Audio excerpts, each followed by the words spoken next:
changed. No. You kill your enemies, and then you make peace with what is left. It's no longer about nations, ideologies, or ethnicity. Fuck you, Frenchman. It's an endless series of proxy battles fought by mercenaries and machines. War and its consumption of life has become a well-oiled machine. Jesus, we should have gassed all of them. War has changed. If we've learned one thing from the Greeks, it's this, that all great tragedies involve a woman, and our story's Helen of Troy would be Rage After Storm. Now, for those of you unfamiliar with who Rage After Storm is, she is not Styx's biological sister, Spoonclank. Instead, she's a YouTuber that accumulated nearly 100,000 subscribers over the course of 6 months. Her popularity was explosive. She was networking with everyone, appearing on multiple streams. People were recommending her to their audiences nearly daily. She seemed to be a golden child, someone who captured a certain demographic and held its attention. That is until she decided to talk about a subject which is apparently forbidden, or as Trout in Tears would say, verboten. So, after many of you have speculated about my stance on race, especially my recent one, I've decided to make a video about it. Because heck, I love talking about things that will probably get me kicked off YouTube and every other social media website. Now this video, and the reaction to it, would be the impetus, the genesis, for an autism festival, which would take place over the course of 4 fucking months, dragging its ass across nearly every aspect of social media, from YouTube to Twitter, from Facebook to 4chan. And it would include an entire cast of characters from multiple groups on the internet. But the driving force behind it, the protagonist of this tragedy, would be one individual by the name of Trout. And as you'll see, as these videos unfold, is a story that is of vengeance, of wrath and anger, of hubris, total fucking warfare. The sort of battle online that only a high-class, exceptional individual would ever engage in willingly, that would end up costing Trout nearly everything he had, to the point of where he had to leave the internet out of shame. And yes, like all great Greek tragedies, we even have mythological creatures. Granted, they're not chimera, but there are a few pregnant trouts here and there. Now, with this particular video, I want to put forward a theory on why Trout began a destructive cycle that drove him off the internet. And it all begins with Rage After Storm. Keep this in mind because it's going to be very relevant indeed. Now, what I'd like to do is establish a timeline and the reactions which occurred within that timeline. Rage's video, Race is Real, went up on June 24th. 4 days later, on Adam Worski's podcast number 55 on June 28th, Trout and T, among others, discussed their reaction to the video. Welcome back to another Worski Live. I'm here with Chris Worski, what's up? And we have a full house today. We got Trout and T, some black guy, Kasara, and Jeff Holiday. What's going on, everyone? Now, there are many golden moments that take place within this particular chat. Many of the guests take umbrage with what they see as dog whistling, that Rage is signaling to real racists, to the neo-Nazis out there with this video that she is one of them. They don't like the sources which are discussed. It just looks like she's just repeating what the Daily Stormer article says. She just read the article, said, okay, this sounds right. Apparently didn't put any effort into questioning any of it, and then said, okay, this is how it is. Fair enough. Maybe the Daily Stormer wasn't the way to go. Maybe she should have looked for information from other sources, like, say, a documentary. 管理这么长时间，应该是学到了很多先进的管理经验。哪有多少时间？没多少时间了。我们炒那个要那个国境题啊，很炒。现在是50年了，这集50年那个。就是50年以前，你不是受他们西方这个什么都好啊？是啊，那个先进的影响，那个代代往传下来，越传越文明越发达了，怎么越来越倒退，越落后了？你看这么先进的铁路，我1930几年就有电气化铁路，这是中国啥时候才有电气化铁路的？你看矿区那个铁路，电气化那双轨铁路，因为架得多好。你看现在顶上那个什么，哎呀，千疮百孔啊，破烂不堪了。把原来留下的东西根本都没有更加的爱护保护去利用它，反而都遭到了毁灭性的重创，都成这样子了。Oh, that's that's a bit harsh. Race realism is actually really fucking pervasive. Stefan Molyneux fucking talks about this shit all the time, and he talks out of his fucking ass. I made 2 videos about race realism. These people fucking followed me for 6 months, making sock accounts just so they can get around me muting them, being like, why aren't you debating this? There's no fucking debate, you To be honest, retards. Those goddamn neo-Nazis and their fucking frog alt accounts. Thank God you didn't do anything to fucking encourage that. Thank God you didn't take their symbol and co-opt it into some E-bombs world tier shit, huh, Jeff? The whole point of Kekistan is taking back Pepe from you douche nozzles trying to, like, meme your way into some sort of interesting political position. Nobody cares. Nobody cares about you. Nobody ever fucking cared about you. You're cringy as fuck. The whole meme is just to take the piss out of you. Maybe you shouldn't be shooting shots across the bow if you don't want fire fucking returned. But nonetheless, on the stream, multiple things are brought up. They don't like her sources, they think it's dog whistling, they don't like her approach to the subject, and there's some definite hostility towards the alt-right, towards race realists, towards white nationalists, or anybody that really sees the issue differently than they perhaps see it. But the shit show proper didn't happen until the very next day, on June 29th, when Trout and T tweeted this out, at Kipper Central. You might want to look into the views of one of your contributors, Rage After Storm. And almost immediately, the reaction is, seriously? Now, Rage had written for Kipper Central, which is a UKIP account. And here Trout is, one day after discussing and mocking her video, writing to them to say that you need to look into your contributor, Rage After Storm. The reaction was not friendly, if you can put it that way. But there's another more interesting reaction that followed fairly quickly afterwards. This was at 9:31 a.m. on June 29th. At 12:05 p.m. on June 29th, a few hours later from when Trout had messaged them, Kipper Central responds, "We can confirm we are looking into one of our writer's recent videos. No further comment will be made until we have reviewed the video." Now, the thing about Kipper Central is, it's a relatively small account. Currently, it has 744 followers, and that's not a number that's drastically changed overnight. They didn't just lose 500,000. It's always been a small channel.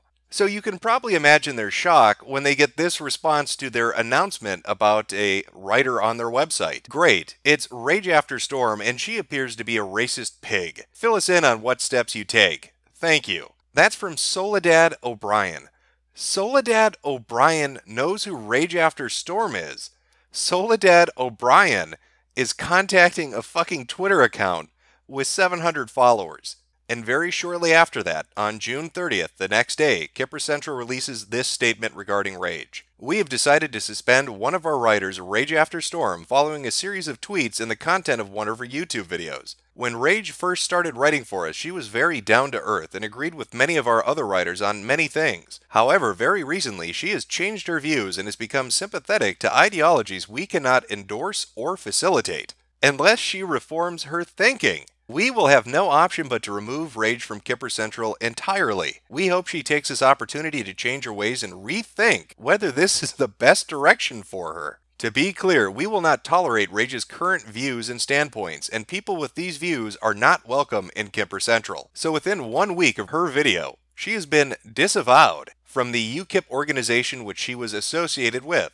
The reaction, the lashback that happened online following this was a bit extreme, but it really ramped up on July 24th when Rage After Storm deleted her YouTube account and her Twitter account, because it was around this time that people went back and saw what Trout had written to Kipper Central and confronted him with it, stating that he had played a hand in basically driving Rage After Storm off of the internet. Trout did not have the best of reactions to that apparent viewpoint. He saw it as an attack on him from the alt-right, from race realists, from white nationalists, from the very people he was mocking in the stream when he made fun of her video. One day after she had shut down her accounts, Trout released this on his Twitter. "I find it fucking hilarious that some of you compared the tweet I made to the letter writing campaign Thunderfoot had to endure. And the best about all of this?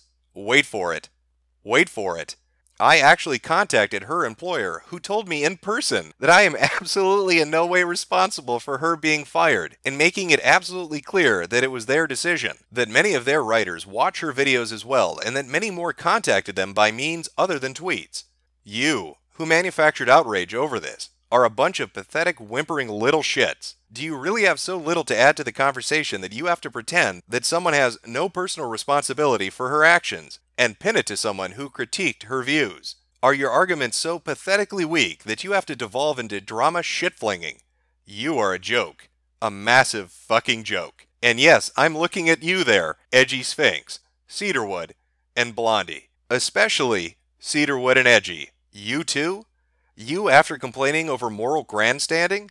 Complaining that people opposed to you do too much drama and no substantive debate over issues? And what do you do about these complaints? You go looking for shit to fling like the little shit-flinging mental midget monkeys that you actually are. Pathetic. Tweets with screen caps to follow. Oh, but Trout wasn't done there. Oh boy, it's almost like actions have fucking consequences. Actions have consequences, huh, Trout? Actions have consequences. Really makes you... Oh, shit. My codec's going off. Who's that? Oh, it's Sour Snake. What's that, Snake? Actions have consequences. Okay, thanks, buddy. Thanks for checking in. The very next day, after all those Twitter spats, Trout releases this video, Artificial Outrage. You can tell from the like-dislike ratio that things did not go smoothly. And it's no surprise, really. Listen to who he blames for this artificial outrage. This nonsense, of course, took its path down the road of ridiculousness, most amusingly with the paragons of ethical behavior joining with them, the doxing AIU scumfuck crowd. And, of course, half of Twitter's alt-right frog accounts about how I supposedly went after her private supposed job, how I tried to censor her, a whole lot of other bullshit. And he has a few things to say about Rage in particular, and about Kipper Central's decision to disassociate or disavow her. Rage After Storm didn't have a paying job at Kipper Central. Kipper Central distanced itself from her anyway because, duh, what a shock. They don't wish to associate with racists. But one of the more interesting pieces from the video itself is when he addresses the tweet that he had sent to Kipper Central. I want you to pay particular attention to how he words this, and to the tweets that he shows while he's talking. I tweeted at that UKIP blog's Twitter handle to maybe take a closer look into the views of their contributor Rage After Storm. And what happened after that? Well, 20 minutes after I made that tweet, I started thinking that it was childish and stupid and proceeded to delete that tweet and make two statements on Twitter that I had gone too far with this, and that it was childish, and that I had consequently deleted that tweet. It was childish and stupid, and he deleted it out of shame. And the tweet he's highlighting says, you were attempting to deplatform someone because you disagreed with them. And his response was, acknowledging it. I know that's what I was attempting to do.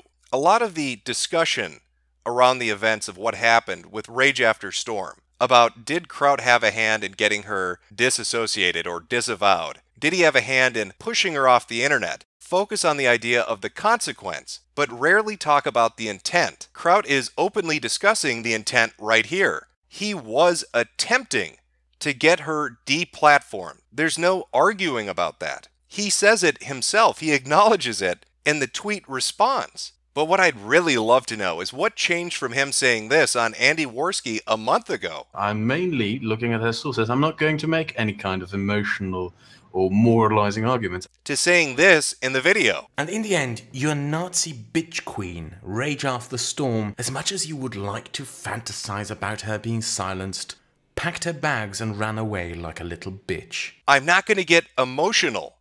I'm not going to make this personal to racist Nazi little bitch queen.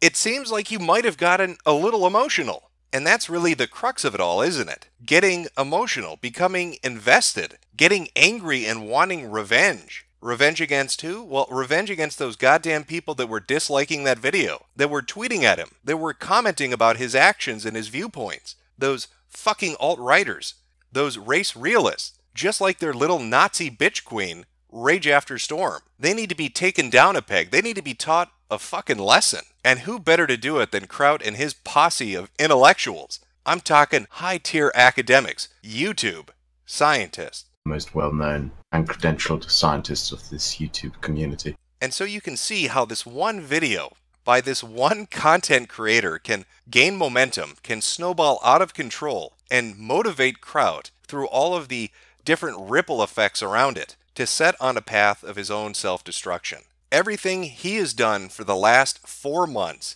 is to get petty revenge at a perceived slight from a political group or those purporting to believe in a certain ideology. He was simply pissed off. And the things we'll be discussing in these videos, they're not just about past events. They pertain to things that are happening currently and are going to be happening in the future. You saw it yourself on the Andy Worski podcast. There were 2 people there that ended up in that Discord with Trout. His 24-hour op Discord we'll be talking about next video. There was Trout himself and Jeff Holiday. You know, it's crazy. Wasn't there somebody else? I mean, there was Trout, yeah, and there was Jeff Holiday, but was anybody else in that call when all this shit started? When the very origin event that led to Trout creating a Discord to go after people? Was there anybody else there aside from Trout and Jeff Holiday? Andy, can you give me some information here? So we just finished Worski Live number 55. Trout was there, Chris, Jeff, Kasara, some black guy, Dave Cullen, and Based Mama swung by at the end. Based Mama, of course. Based Mama from the Discord with Trout and Jeff Holiday and all the other people running 24-hour ops. Based Mama, who's running an event called Kilroy. Kilroy, an event that basically disinvited people that have right-wing beliefs. You know, all those identitarians, those icky alt-righters, those people that don't align politically with what she likes. Like, here's my idea. Okay, if you want to be like race separatists, how about all you guys who don't want to do that, you just stay in your own areas and somehow the rest of us alone. How weird and coincidental that she would be there at the birthing of Trout's vendetta, and then also in the Discord, and then also making decisions about Kilroy, which somehow shit on people that are right-wing. That really makes me think. That'll be fun to dig into. Put on my tinfoil hat, let's go fucking crazy with this shit. Because I'll tell you, I'm here for the fucking laughs. And what's coming up next is some of the cringiest fucking shit from so many people, it's mind-blowing. This originally was going to be one video, but these autistic fucks can't cool it off for like 5 minutes and let me complete it. It's just fucking day after day of golden quotes. I can't even go over a list of the shit that's coming up. We've got YouTube scientists, we've got people getting cucked. It's some crazy shit. So allow me to introduce you to the concept of a new type of Advent calendar. We're not celebrating baby Jesus. We're celebrating Spurgs. We're going to call this an autism calendar. Every day's a new surprise. So prepare yourself for part 2, my fellow academics. I'm Pickle Rick!